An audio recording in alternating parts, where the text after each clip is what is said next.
জলের মধ্যে ডিমগুলো দিয়ে ডিমগুলো নষ্ট কেন করছো? ডিম নষ্ট করছি না তো। তোমাকে বললাম যে তাড়াতাড়ি করে ডিমের ঝোল ভাত করো। তো ডিমের ঝোল ভাতেই তো করবো তাড়াতাড়ি। যে তুমি তো বলছো তাড়াতাড়ি 5 মিনিটের মধ্যে ডিমের ঝোল ভাত করো, তো তার জন্য তো তাড়াতাড়ি করছি। খোসা সময় দিলে তো তাড়াতাড়ি সিদ্ধ হবে না, এইভাবে দিলাম তাড়াতাড়ি সিদ্ধ হয়ে যাবে, তার জন্য এই পদ্ধতিটা করলাম। খেতে যদি ভালো না হয়? কে বললো আঙ্গুল চেটে চেটে খাবা? ঠিক আছে, দেখাই যাবে আঙ্গুল চেটে খাচ্ছি না পাক্তার মারছি। দেখা যাবে যদি চেটে খাও তাহলে কি বলবা বলো? পুরস্কার দিব। পুরস্কার দিবা? রেলি? রিয়েলি? ঠিক আছে, ডান, দেখা যাবে। ঠিক আছে বন্ধুরা, দেখতে থাকো কি হচ্ছে। এই যে দেখো আমার 2 মিনিটে ডিম সিদ্ধ হয়ে রেডি। এই যে আমি এখন তুলে নিলাম এটাকে। এই যে দেখো, এবার এটা দিয়ে যে এত সুন্দর একটা রেসিপি বানিয়ে খাওয়াবো কিনা, তুমি আঙ্গুল চেটে চেটে খাবা। দেখা যাবে আঙ্গুল চেটে খাচ্ছি। এই যে দিয়ে দিলাম এবার কড়াইয়ে তেল, কড়াই গরম হয়ে গেছে। এবার ডিমটাকে ভেজে নেব, সুন্দর করে ভাজবো।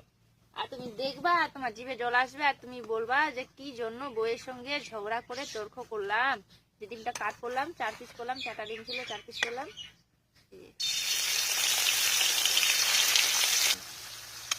দিলাম লবণ আর হলুদ।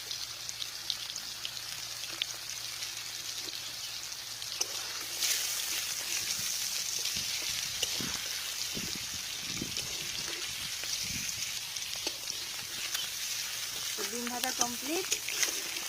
এই যে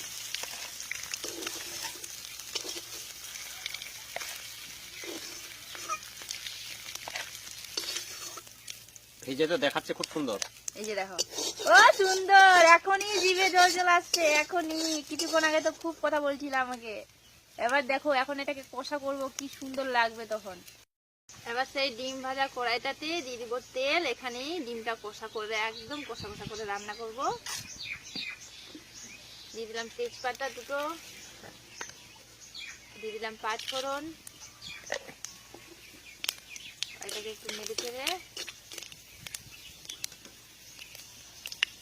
দিয়ে দিব পেঁয়াজ কুচি।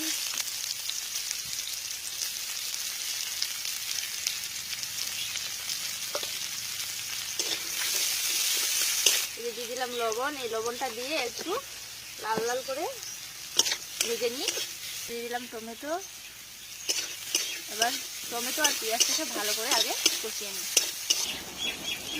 তো আবার পেঁয়াজটা লাল লাল করে ভাজা হয়ে গেছে। এই যে দেখো, এবার আদা রসুন থেতো করে রেখেছিলাম ওটা দিয়ে দিলাম।